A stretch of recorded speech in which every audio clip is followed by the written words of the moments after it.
یہ جو ریسنگ گاڑیاں ہوتی ہیں فراری اور مختلف ان کے نام ہیں، مشہور فراری ہے، اٹلی میں بنتی ہے، لیمبرگینی، یہ دونوں بنتی ہیں وہاں اٹلی میں۔ اور اس میں جو آدمی جا رہا ہو اس کے لیے سپیڈ لمٹ کی قید کوئی نہیں، ورنہ سب گاڑیوں پہ 120 کلومیٹر پر کے اوپر جائیں گے تو جرمانہ ہوگا، لیکن جو آدمی لیمبرگینی میں جا رہا ہے یا فراری میں جا رہا ہے اس کے لیے کوئی جرمانہ نہیں، چونکہ وہ یوں کرو تو 1 سیکنڈ میں وہ 120 پہ چلی جاتی ہے، صرف اتنا کرنے سے شم ایسے جاتی ہے۔ تو میں آپ کو ایک لیمبرگینی دینا چاہتا ہوں، فراری 8 کروڑ کی ہے، فراری 8 کروڑ کی گاڑی ہے فراری۔ کئی دفعہ وہاں جب جاتا ہوں تو کوئی نہ کوئی بٹھا دیتا ہے، یہ آپ کو ذرا سیر کرائیں، وہ ہمارے کو تو شوق کی کوئی چیز ہے نہیں، وہ نوجوانوں کے شوق کی چیز ہے۔ تو 8 کروڑ کی گاڑی ہے، میں مفت آپ کو دے رہا ہوں، وہ ہے صبر۔ آخرت کے سفر میں اگر تیز چلنا چاہتے ہو اور سب سے آگے نکلنا چاہتے ہو تو صبر کی فراری پہ سوار ہو جاؤ، تمہیں کوئی پکڑ نہیں سکے گا، تمہارے کوئی قریب بھی نہیں آ سکے، کہ دنیا میں صبر کرنے والوں کا قحط آ گیا۔ بڑے بڑے علماء ہیں اخلاق سے خالی، بڑے بڑے علماء ہیں صبر جانتے ہی نہیں، پورا معاشرہ سر علماء، تم کل کے علماء ہو اس لیے علماء کی بات کر رہا ہوں، ورنہ پورا معاشرہ میرے بچوں صبر سے خالی۔ دیکھو میری ایک بات سنو، علم کی کمی ہو تو اچھے اخلاق اس کو چھپا دیتے ہیں، اخلاق کی کمی ہو تو بڑے سے بڑا علم بھی اسے چھپا نہیں سکتے۔ سارے عیب ہوں اور اخلاق اچھے ہوں تو اخلاق وہ چادر ہے جس میں سارے عیب چھپ جائیں گے، بس ساری صفتیں ہوں اور بد اخلاق ہو تو ہر صفت کو بد اخلاقی چھپا دے گی۔ میرے نبی نے نماز لمبی پڑھی، اللہ نے روک دیا، کہ نہیں چاہیے، ما انزلنا علیک القرآن لتشقی، مختصر نماز پڑھیں، درمیانی نماز پڑھیں۔ پیسہ سارا خرچ کر دے، اللہ نے روک دیا، ولا تبسطھا کل البسط، میرے نبی سارا خرچ نہ کرو، کچھ بچا کے بھی رکھو۔ تبلیغ میں اپنی جان کھپائی، اللہ نے اس سے بھی روک دیا، فلا تذهب نفسک علیہم حسرات، تبلیغ کرو خود نہ مر جاؤ۔ تبلیغ کتنا بڑا عمل ہے، اللہ نے کہا اعتدال۔ نماز کتنا بڑا عمل ہے، اللہ نے کہا درمیانہ ہاتھ رکھو۔ مال خرچ کرنا کتنا بڑا عمل ہے، اللہ نے کہا درمیانہ ہاتھ رکھو۔ جب میرے لیے میں نے اخلاق میں بلند پرواز دکھائی تو اللہ نے کہا شاباش انک لعلی خلق عظیم۔ میرا نبی میں آپ کو شاباش دیتا ہوں، آپ کے اخلاق بڑے عالی شان۔ یہ نہیں کہا کہ اتنے بھی ذرا تھوڑا اکھ بھی کھائی کر کو کوڑا ہویا کر، تو تم مولوی بڑے غسیلے ہوتے ہو، تم میرے بچے بیٹھو نا اس لیے بات کر رہا ہوں۔ صبر نام کی شے ہی نہیں ہوتی، فقہ پڑھنا تو ہماری مت ماری جاتی۔ قرآن کو بھی فقہ کے انداز میں پڑھتے ہیں، حدیث کو بھی فقہ کے انداز میں، بخاری سے زیادہ امام بخاری پڑھاتے ہیں، ترجمۃ الباب پہ اتنا وقت لگا دیتے ہیں کہ حدیث جو اصل چیز ہے اس کی طرف توجہ نہیں جاتی۔ امام بخاری کی کتاب کا مقدمہ کوئی نہیں، تو اس پر جب بخاری شروع ہوتی ہے تو ہفتہ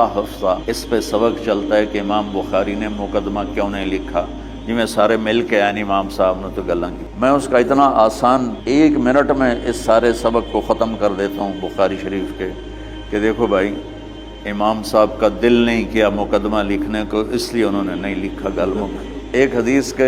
عنوان اور حدیث میں جوڑ نہیں تھا، تو شیخ رمزی بہت بڑے فاضل آدمی ہمارے فیصلہ آباد، میں نے کہا شیخ یہ جوڑ کوئی نہیں، کہ شیخ ھذا من اصعب ابواب البخاری، یہ بخاری شریف کے مشکل ترین ابواب میں سے ہے۔ میں نے کہا بڑا آسان کام ہے، امام بخاری بھول گئے، ترجمہ کوئی اور تھا، حدیث کوئی اور لکھ دی، بھول گئے، بشر ہی تو ہیں، کیوں بچوں نے مصیبت پان دے۔ تو بچوں شوق سے جاؤ، بہانے نہ کرو، ہماری ذرا تھوک ڈال کے پیٹوں میں درد، وہ شامہ پہ جان گیا پھر توڑیاں، ٹھیک ہے نا۔ میں زیادہ بول نہیں سکتا ہوں، ضروری سمجھ کے آیا تھا کہ تم خوشی سے جاؤ، پھر اس میں جو ناگواری آئے گی اسے برداشت کرو گے تو پھر آپ کا صبر بڑھے گا۔ تمہیں صرف میری شہرت نظر آتی ہے، اس میں جتنا مجھے صبر کرنا پڑا ہے وہ تمہارے سامنے نہیں ہے، جتنی کڑوی گولیاں میں نے کھائی ہیں لوگوں سے وہ تو تمہیں نہیں پتا۔ اب تمہیں اتنا نظر آتا ہے کہ واہ واہ ہو رہی ہے آگے پیچھے لوگ، میرے اللہ کا کرم ہے، میری کیا اوقات، آج ہوں کل مر جاؤں گا، اولاد کو بھی یاد نہیں رہے گا کہ طارق جمیل کون تھا۔ جو ہے اس میرے رب کا کرم ہے، مجھے اپنی شہرت سے کبھی دھوکہ نہیں لگا، تو میرے بچوں اس لیے بتا رہا ہوں، کوئی فخر نہیں کہ مجھے اپنی شہرت سے کوئی دھوکہ نہیں، ایک لمحے کے لیے بھی مجھے دھوکہ نہیں، میرے دل کی گہرائیوں یہ بات اتری کہ سب میرے اللہ کا فضل ہے، اور برائی کرنے والا اور اچھائی کرنے والا میری نظر میں برابر ہو گیا ہے۔ برابر ہونے کا مطلب پہلے سمجھو، تو مجھے گالی دو گے مجھے تکلیف ہوگی، تو میری تعریف کرو گے مجھے خوشی ہوگی، اس کو برابری نہیں کہتے، وہ تو ایک طبعی چیز ہے۔ یہ میں نے ہاتھ پہ اپنا ہی ہاتھ مارا تو اس کو درد ہو رہا، تو اگر میں مولوی شوکت صاحب سے بدتمیزی سے بات کروں گا تو ان کو تکلیف ہوگی، اور میں ان کی قربانیاں بیان کروں گا، یہ ذرا کھڑے ہونا، ادھر ہاتھ دو، یہ اس سارے نقشے کے بانی ہیں، یہ پہلی اینٹ ہے، یہ 3000 روپے اس وقت لے رہے تھے 1985 میں 86 میں کراچی،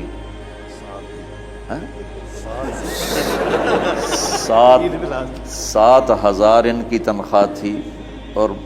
میں نے ان کو تلمبے میں بلایا 900 روپے مہینے۔ لوگ میری تعریف کرتے ہیں، میں اللہ کا شکر ادا کرتا ہوں،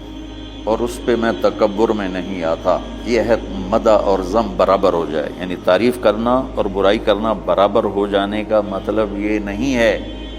کہ برائی سن کے اثر نہیں ہوتا اور تعریف سن کے اثر نہیں ہوتا، نہیں، برابر ہونے کا مطلب بتا رہا ہوں، اس کی توفیق تائید رحمت اپنی اولاد کو بتا رہا ہوں۔ کوئی میری تعریف کرتا ہے میں اللہ کا شکر ادا کرتا ہوں اور اپنے آپ کو بھولتا نہیں ہوں،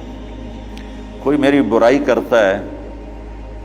تو میرے دل میں اس کے لیے کوئی منفی جذبہ نہیں پیدا ہوتا، یہ ہے اچھائی برائی کو برابر کر دینا۔ کہ میرے اوپر مختلف الزام لگتے ہیں تو میں ان کو پی جاتا ہوں، اور اس طرح کا معاملہ کرنے والوں سے اپنے دل کو بالکل صاف رکھتا ہوں، بالکل صاف، اور میرا ان سے معاملہ اسی طرح ہوتا ہے جیسے پھر آؤ جی، اپنی وجہ سے کبھی کسی سے قطع تعلق نہیں کرتا۔ تو بچوں، صبر بہت بڑی دولت، یہ تمہاری تبلیغی زندگی میں بھی کام آئے گی، علمی زندگی میں بھی کام آئے گا، جب تم گھر والے بنو گے، شادیاں ہوں گی، اس وقت یہ کام آئے گا، ٹھیک ہے؟ اب بہانہ تو نہیں کرو گے نا، خوشی سے جاؤ گے نا؟ السلام علیکم۔